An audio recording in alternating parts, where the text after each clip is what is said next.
How do you even pronounce this game? Fjong? Fjong? Fjong? Fjong? I have no idea, so I'll probably just call it one of them, or even all of the above at some point in this review. Fjong is a $2 physics-based game on Steam where you jump around each stage to get buckets of candy.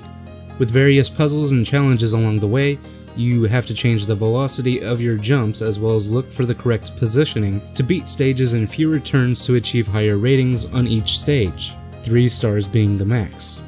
There are multiple characters you need to control, and once you finish the game after about 40 minutes, you're presented with a completion screen with the whales floating in the sky.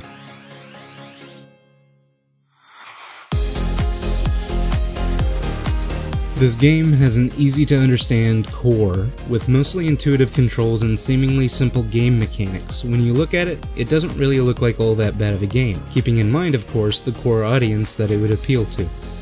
While I would agree that I'm probably not part of that target audience, I still don't think I would enjoy this game even if I were. For starters, the jumping just doesn't feel consistent outside of max velocity, and has caused many annoyed restarts for me. Who knows, maybe some of it is just because I personally couldn't get used to it easily, but I would honestly be surprised if many people out there actually do get accustomed to it quickly.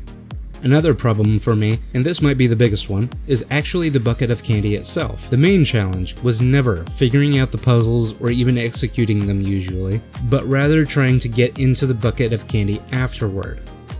It just seems so unclear as to what this game's really about. Is it supposed to be about the puzzles?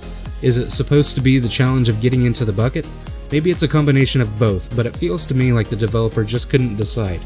Another annoyance that I had was when I was trying to go for 3 stars on all stages, meaning that I had to complete them in fewer turns. There were a bunch of times where I had to restart because this game sometimes requires very precise aiming, something you wouldn't really expect for a game that looks like it's geared for kids and or relaxed casual use.